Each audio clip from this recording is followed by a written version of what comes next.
I love Yuri. I love Willowa. I love Willowa. From toxic to wholesome, tragic to triumphant, if the girls are in love, I'm there. However, throughout the years, romance between two women hasn't always been the most accessible or of the highest quality. And particularly when it comes to mainstream depictions in media, we are used to scouring for crumbs. Whether that be reading too deeply into particularly passionate platonic friendships, or sitting on the edge of our seats as we stick through shows for multiple seasons, only to be kept hanging until the very end of the series. Thankfully, nowadays, it's not all doom and gloom. There are a ton of much more open lesbian romances now being depicted openly and proudly. So now I'm utterly spoiled for choice. I'm no longer out here dropping anything for any old femme/pairing. I have standards now. So with all that in mind, I was utterly shocked when my new favorite Yuri ship was delivered to me by the creator of Breaking Bad. That's right, everybody. Today we're going to be exploring a pairing that I cannot take my eyes off of.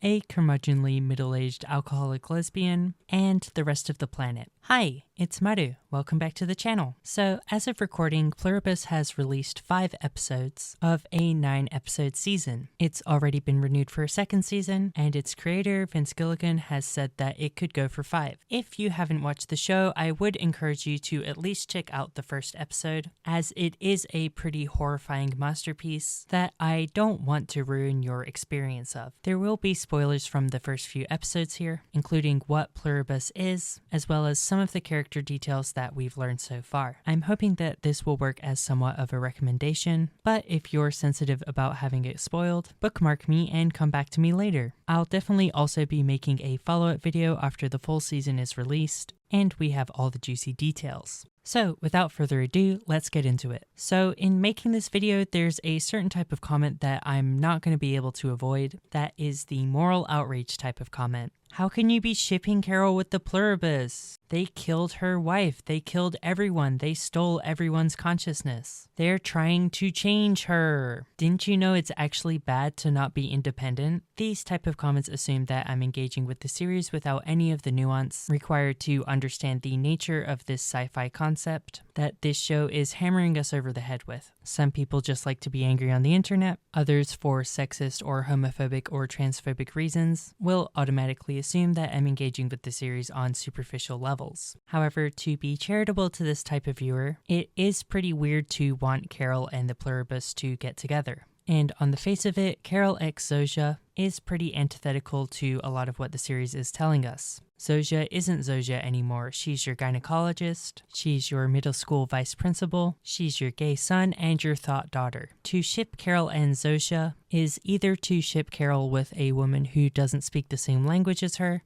who we know next to nothing about, who may not even be interested in butch leather jacket wearing dommy mommies. Zosia is a character who we do not know. Alternatively, you're shipping Carol with the Pluribus, with everyone. The tendril that is Zosia is interchangeable with basically every other actor that we've seen in the series. But isn't that funny? If Zosia left the series and was replaced by the mayor of Albuquerque, nothing internally would fundamentally change about her character. And yet, Carol stops her from flying away. She visits her in the hospital, she's pouring her a glass of wine, she chooses her for her crazy truth serum plan.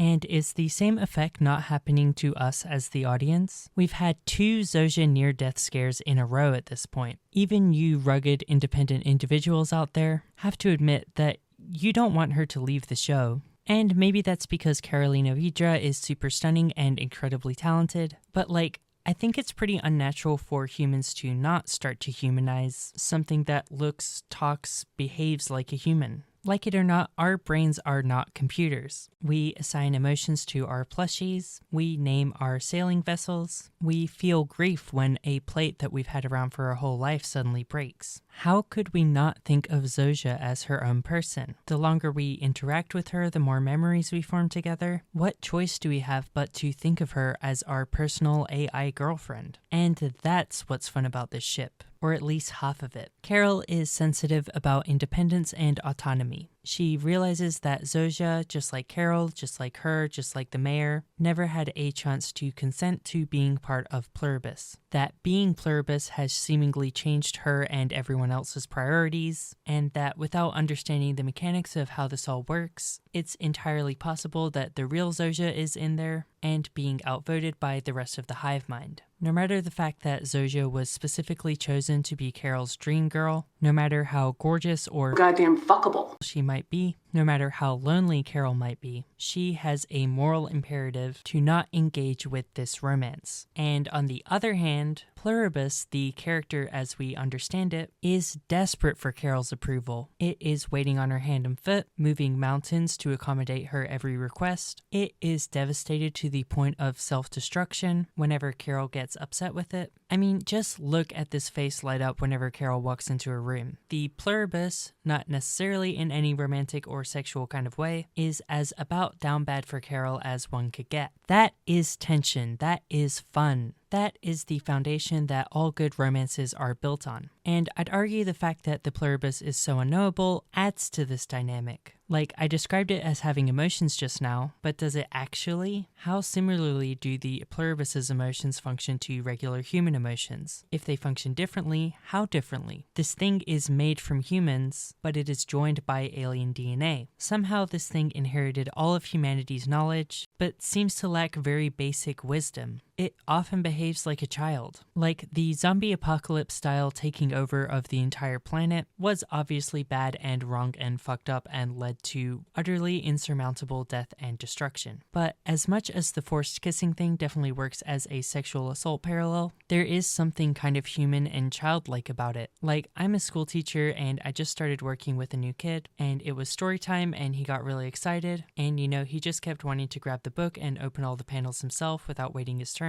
And then I did something to make him laugh and he got excited and he stuck his finger up my nose, and that was unpleasant and I have to teach him to not do that. But it's also just so human to me. Most young kids and many adults struggle with empathy and boundaries, and they need to learn through their mistakes. Pluribus seems to be doing that too. We have yet to see any marked emotional growth. There's been no watershed moment to show that it's maturing in any way, but it absolutely seems like things could go in that direction. But then, if it is a childlike entity, Carol could also be taking advantage of it by wanting to sleep with it wearing Zosia's skin. Is there a potential that the hive mind might reach a level of maturity where it can understand the emotional weight and impact of romance and sex, and then not want to engage in it? But also, how would it ever engage with those rules in the same ways that regular humans do? We see it has no problem dividing its attention, that the family members of all the other survivors are able to continue to act like themselves and carry on conversations in their own languages simultaneously, and undoubtedly, there's been crossover where it's been simultaneously huddled up with Lakshmi as her family watching TV and doing who knows what with Kumba. But then we're back to the question of emotions. What, if anything, does this thing actually feel? There's a recent anime called The Summer That Hikaru Died that explores a lot of these themes in a similar context. In the anime's case, our protagonist Yoshiki is engaged with some sort of ancient eldritch alien monster as opposed to a hive mind. However, the similarities between these two series are striking. I don't want to spoil too much from the anime, but the monster, much like the hive mind, takes on a form that would be pleasing to Yoshiki, that is, of his friend Hikaru, and seemingly has a bunch of Hikaru's memories. This imposter Hikaru also has a pretty alien mindset and is willing to kill based on biological instincts. However, the more time we and Yoshiki spend with it, the more it starts to show emotions. Are we being tricked? Is this a long con? Are we being played like putty in this monster's hands? Or is this legit? Could outright rejecting this thing cause it to become a monster that it never had to be? This is queer. Both of these series are exploring queer themes about lack of understanding and the need for acceptance with these seemingly alien characters. And while it's too early to say what direction either of these series will branch into, it's just so exciting to see these complex, horrifying relationships explored in media. Both of these series remind me of movies like Ex Machina or games like Doki Doki Literature Club.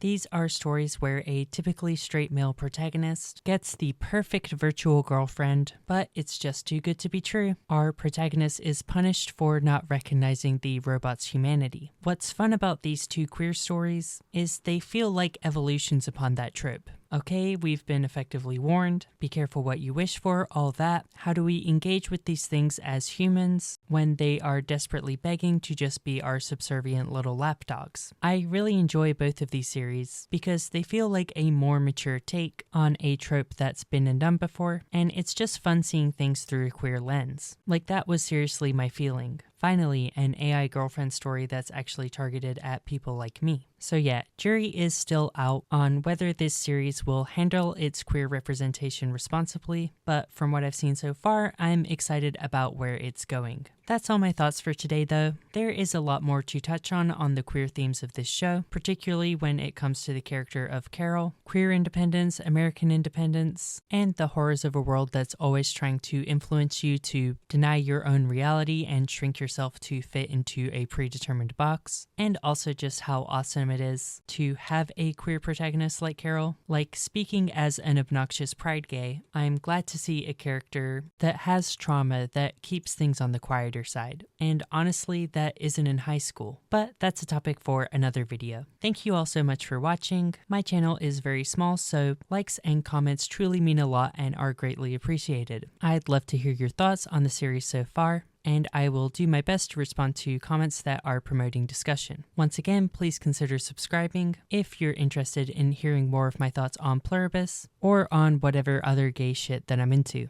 Leave me a boring yellow smiley face emoji if you made it to the end of this video, and in the words of Lava Girl, everything that ever is or was began with a dream.